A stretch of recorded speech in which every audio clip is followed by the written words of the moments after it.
j'espère que tu vas bien. Je suis ravie de te retrouver aujourd'hui pour te présenter un livre après cette petite semaine de vacances que j'ai pris qui m'a fait un bien fou. J'ai bien profité du soleil, ça fait vraiment du bien au moral.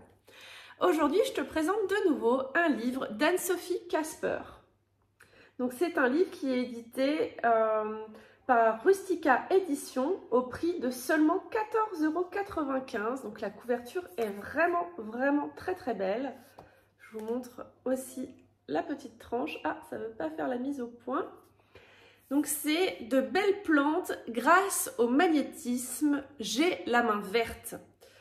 Donc vraiment, moi déjà, j'ai vraiment eu un coup de cœur pour la couverture que je trouve très jolie et du coup qui m'intéresse parce que tout ce qui est magnétisme, j'apprends dans les soins laoshi comment laoshiser nos plantes, les animaux, etc. Donc je trouvais ça super sympa d'avoir un livre sur ce sujet-là.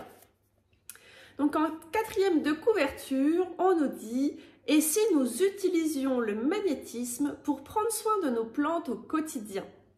Et si nous transmettions à la nature notre énergie afin de la soutenir comme elle le fait si bien avec nous ?» À travers ce livre accessible et conçu comme une véritable bouffée d'oxygène, l'autrice Anne-Sophie Casper aborde de manière juste et précise le magnétisme pour soutenir et prendre soin de nos plantes d'intérieur comme d'extérieur. Cet ouvrage déconstruit les idées reçues que l'on a de la main verte et les fausses croyances sur le magnétisme pour mieux nous accompagner dans sa pratique. N'attendez plus et développez votre énergie verte. Anne-Sophie Casper est autrice, coach certifiée et enseigne le Reiki Usui. Elle est praticienne en lithothérapie, aromathérapie, fleurs de bac, bioénergie et radiesthésie. En parallèle de ses accompagnements énergétiques et holistiques, elle anime des conférences, des cours et des formations. Elle a notamment écrit le guide du magnétisme chez Rustica Édition et le guide des soins énergétiques chez Secret d'Étoile. Vous pouvez la retrouver sur Instagram sous le pseudo @Anne-Sophie-Casper. On va maintenant le découvrir ensemble. J'adore feuilleter les livres avec vous et vous les présenter. J'espère vraiment que ce format vous plaît parce que moi je prends beaucoup de plaisir à faire ces vidéos. Alors, vous découvrez de nouveau la magnifique couverture. Je vous remontre la tranche parce que tout à l'heure, ça a mis un petit temps avant de faire la mise au point. Et la quatrième de couverture.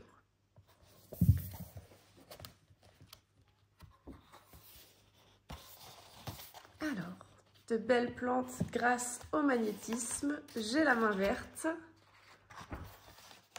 J'aime beaucoup le vert et le violet de ce livre. Ça va très bien ensemble. Waouh, le sommaire est très beau. Donc je ne vais pas lire le sommaire vu qu'on va quand même survoler le livre ensemble. Très belles illustrations. Je ne sais pas si tout comme moi vous adorez les cactus, les plantes vertes. Moi j'en ai plein la maison. Pour les personnes qui sont venues pour des soins ou des initiations en présentiel, vous avez pu les découvrir ou même lors des week-ends initiatiques. Donc une introduction. Une petite introduction avec une très jolie image aussi.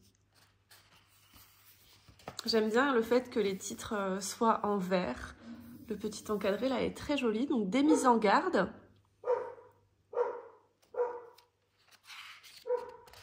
Alors, il existe certaines contre-indications à la pratique du magnétisme. Port d'un vêtement en soie, d'une montre à quartz ou d'un pacemaker. Grossesse de moins de 3 mois. Blessure qui saigne ou hémorragie. Infection tégumentaire et lésions cutanées, psoriasis, calcul, rein, vésicule biliaire, ulcère à l'estomac et tuberculose. Ok, tout ça je ne savais pas. Premier chapitre, la nature en moi. C'est une très belle photo d'un chemin dans la forêt. Alors, vous avez un petit test pour tester votre relation à la nature. Donc là, en cochant, donc un petit question, j'allais dire question-réponse, non, mais comme un petit quiz. Un deuxième test, vos connaissances des plantes. Et ensuite, vous allez calculer vos résultats pour savoir si vous avez du coup une bonne relation avec la nature ou pas. Des conseils ensuite pour développer votre énergie verte. On vous parle de consommer sainement et de respecter l'environnement. Développer votre soif d'apprendre. Là, on vous parle de, pour débuter votre apprentissage, relier chaque notion ci-dessous. Ça a été abordé dans le test avec sa définition et en gros, c'est pour voir si vous avez bien tout compris. Comme ça, vous apprenez ce qu'est le pétiole, le limbe, les stipules, etc. Et on passe à la partie 2 avec toujours une très très jolie image pour découvrir cette fois le magnétisme. Alors, des petits mots à apprendre, donc comme un petit dico, qu'est-ce qu'un aimant naturel, un canal, l'énergie, la guérison, le magnétiseur, la loi d'attraction, le magnétisme, la radiesthésie, le taux vibratoire, la vibration. Un coup de pied dans la fourmilière des croyances, donc on va démonter une à une certaines croyances limitantes, comme le magnétisme n'apporte que du bien-être à nos plantes, ou si on ne croit pas au magnétisme vert, cela ne peut pas fonctionner. Alors je ne vous les lis pas toutes, que vous ayez quand même une surprise si vous achetez le livre. La diversité du magnétisme, donc on parle là du magnétisme physique, humain, mental, spirituel, de cœur ou sexuel. On passe ensuite aux 5 techniques différentes, l'imposition des mains, la position des mains, le passe énergétique, le souffle magnétique ou la friction circulaire ou rotatoire, avant de s'intéresser au développement de son magnétisme. Bon, j'arrive pas à choper la page. Donc là, les conditions idéales, le centrage et l'alignement avec son tuteur personnel, s'ancrer tel un chêne centenaire, l'ancrage très important dans les soins énergétiques. Là, on va parler du chakra racine. Donc, qu'est-ce que le chakra racine? Là, vous avez un petit, une petite illustration du coup pour voir où il se situe. Les zones amassées sur les mains et sur les pieds, le mudra à faire. Une méditation d'enracinement du chêne centenaire avec une magnifique représentation de celui-ci. Et donc ce livre est vraiment très complet, très bien fait. On vous apprend ensuite à tester votre taux vibratoire avec le pendule. On vous parle donc de l'échelle de Bovis. Et vous avez là un cadran de radiesthésie qui va de 0 à 4 millions. Donc un super cadran qui peut être intéressant parce que là, vous pouvez aller prendre le taux vibratoire des plantes, des personnes, des lieux. Vous pouvez vraiment faire plein de choses avec celui-ci. Alors, exercez-vous avec la nature. Le magnétisme sur un fruit, le magnétisme sur l'eau, la momification de l'œuf, de la viande ou du poisson. Il y a un exercice avec une pile électrique. Et après, on va pratiquer l'automagnétisme avec 9 positions de base. Donc l'automagnétisme, ça va être sur soi. On vous explique qu'il faut vraiment s'entraîner pour développer tout ça. Et on vous donne quelques conseils pour bien débuter. Alors, vous avez les différentes positions. Et ce qui est génial, c'est que vous avez et l'illustration et un petit texte qui vous explique comment placer vos mains. C'est vraiment très bien fait. On vous explique bien qu'après chaque fin de séance, il faut penser à se décharger, se nettoyer et à se recharger ensuite. Comment prendre soin de nos plantes? Alors, 7 techniques de magnétisme vert. J'adore, je trouve qu'il est trop beau. La technique de l'envoi global, la technique de l'envoi céleste, la technique de l'envoi tellurique et la technique de l'envoi localisé. La technique de l'envoi à la racine, l'envoi constant, l'envoi pendulaire. Et on vous explique comment créer votre propre sigil. Vos green tests. Alors, on vous explique que vous pouvez prendre 2 plantes identiques de la même espèce qui seront au même endroit, arrosées avec la même quantité d'eau, le même ensoleillement. Et il y en a une qui va être le témoin et l'autre qui va être celle sur laquelle vous allez faire l'envoi magnétique pour voir du coup la différence entre les deux. On vous parle ensuite des animaux et du magnétisme, de la lithothérapie, donc les pierres, avec un petit kit de base pour le magnétiseur vert. On vous sélectionne plusieurs pierres et on vous dit pourquoi. Un petit encadré spécialement pour la magnétite. Et là, on va développer du coup pour les pierres citées. Donc, vous avez à chaque fois son titre, une jolie représentation. On vous parle de sa couleur, du chakra auquel elle est liée. Et on vous donne des mots-clés sur ce sur quoi elle travaille. Donc là, c'est une partie super intéressante si vous aimez les pierres. Vous avez des conseils d'utilisation, on vous explique comment les entretenir et les conserver. Et après, on va vous parler d'une grille et mandala végétale. Donc, ce sont des amplificateurs d'énergie. Il y a 6 étapes pour créer cette grille, avoir un objectif, un motif, choisir une pierre principale, les pierres de chemin, les pierres de souhait. Comment l'activer ensuite. C'est trop joli. 10 motifs de géométrie sacrée. Donc là, on vous parle à chaque fois de qu'est-ce que c'est et quel est son usage.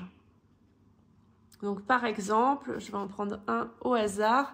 Donc le pentagone, ce motif aux 5 sommets, qui est là, est la base de la vie. Dans la nature, de nombreux arbres fruitiers comme le cerisier, le pommier ou le pêcher possèdent des fleurs à 5 pétales. On l'utilise pour augmenter la fertilité, pour l'abondance et la croissance végétale. Des exemples de grilles végétales, donc par exemple là pour une plante fatiguée, donc l'objectif c'est de redonner un coup de boost à notre plante en manque de vitalité. Le motif c'est le carré car il aide à l'accroissement de la force vitale et à la gestion saine de l'énergie de vie. La pierre principale, on la mine citrine qui revitalise, qui nettoie et qui purifie notre plante. Les 6 pierres de chemin, c'est la pierre de lune qui favorise la santé et qui est réparatrice. Et ensuite, on a 9 pierres de souhait, l'œil de tigre qui apporte de la force aux racines. On passe après aux 3 secrets du magnétiseur vert pour des plantes en pleine forme. Donc, testez le taux de vitalité de votre plante avec le pendule. Après, on vous parle d'énergiser l'eau. De la magnétothérapie, donc c'est une pratique qui utilise les aimants sur les êtres vivants, que ce soit les humains, le végétal, l'animal ou le minéral, dans un but thérapeutique. 11 trucs et astuces pour la croissance de vos plantes, que ce soit la musique, l'utilisation du marc de café et du thé, de la coquille d'œuf, de la peau de fruits. Bien sûr, à chaque fois, c'est développé. Et vous avez donc 11 conseils comme ceci. Et on passe à cultiver son magnétisme avec l'énergie des plantes. C'est à chaque fois des photos trop belles. Donc là, il y a une partie vraiment sur les plantes d'intérieur. On va parler un petit peu de Feng Shui pour augmenter les énergies vitales de toute la maison. Donc là, on vous parle des différentes directions. On vous parle du Ga. Et vous avez de nouveau un petit test. Ah non, les différents Ga à calculer pour les hommes et pour les femmes. Et du coup, un descriptif pour chaque. Vous avez ces mots-clés, son Ga de vie, la direction, l'élément et la saison. Alors ça, je vous avoue que je connais pas trop. Du coup, je vais regarder qu'est-ce que c'est. Le Ga est un nombre déterminé en fonction de notre date de naissance et de notre sexe. Il nous éclaire sur l'influence positive ou négative des directions spatiales sur nous-mêmes. Comme en Feng Shui, les nombres s'appliquent à la fois à la maison et à ses occupants. Le but est de rechercher les énergies les plus propices pour chaque personne qui y vit.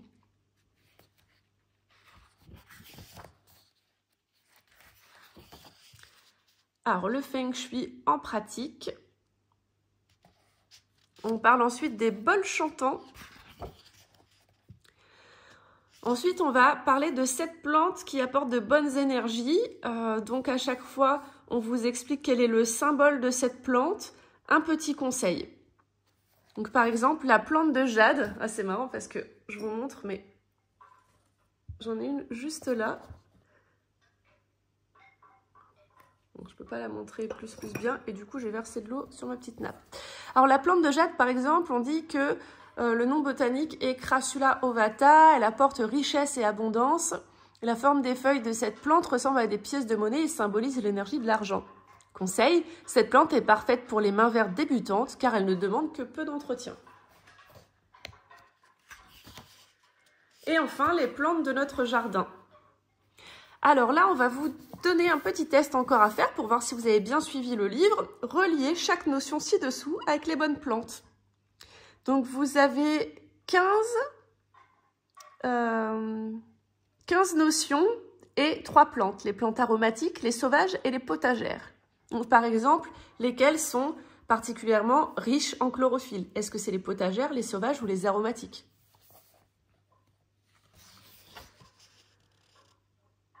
Les plantes aromatiques, lesquelles choisir? Vous avez leur nom, la partie à consommer, l'exposition, date de semence et date de récolte. 5 conseils pour profiter pleinement de leurs bienfaits, comment les nettoyer et les sécher. On vous explique de les congeler pour les préserver. On passe aux plantes sauvages, donc par exemple l'ail des ours pour faire un bon pesto. Vous avez son nom latin, son histoire, la partie à utiliser, son grand élément, son action énergétique et le conseil santé. Et ça, du coup, vous l'avez pour la bardane, pour le millepertuis, pour le pissenlit. Et on place aux plantes potagères. On passe. Donc pour vous faire un mini potager d'intérieur. Où et avec quoi? Donc voilà, ce dont vous aurez besoin. Les cycles lunaires. Très important quand on jardine. Et on va parler aussi de sylvothérapie. Donc la sylvothérapie, l'énergie de la forêt, la pratique, les pouvoirs énergétiques des arbres. Et là, on va découvrir différents arbres, leur symbolique, leur énergie magnétique. Donc par exemple, hop, je vais en prendre un ici, le marronnier est un arbre protecteur. Il peut vivre 300 ans et mesurer jusqu'à 30 mètres de haut. Il est bienfaisant et fort, mais attention à son immobilisme qui attire rapidement la routine. Énergie magnétique, son énergie est forte, intense et résistante. Elle aura particulièrement d'effet si vous avez tendance à être inattentif, déconcentré et hyperactif. Idéal si vous avez besoin de vous sentir enveloppé et protégé énergétiquement. Développer et préserver votre ancrage ou recentrer vos énergies pour cesser de vous éparpiller.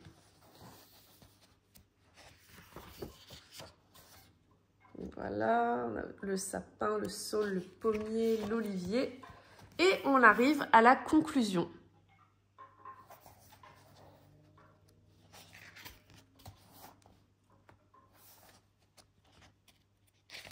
J'ai adoré découvrir ce livre avec vous. On finit avec un index. Je l'ai trouvé vraiment super, vraiment très beau. Là, on vous recommande plein de livres. Je trouve que c'est vraiment un super travail qui a été fait et j'ai hâte d'appliquer ces conseils sur mes plantes. Les remerciements et un petit mot de l'autrice. Il donne envie, hein? J'espère vraiment que ce livre vous a plu. Si c'est le cas, ne partez pas sans laisser un petit like qui vous prend juste quelques secondes et pourquoi pas laisser un commentaire et me dire ce que vous en avez pensé. Est-ce que ce livre vous donne envie? Est-ce que vous avez d'autres livres sur le même sujet? N'hésitez pas vraiment à laisser un petit mot, ça me fait toujours super plaisir de vous lire, de vous répondre, qu'on engage une communication. En attendant la vidéo de jeudi où je vous présenterai un autre oracle de ma collection, prenez bien soin de vous. Namasté!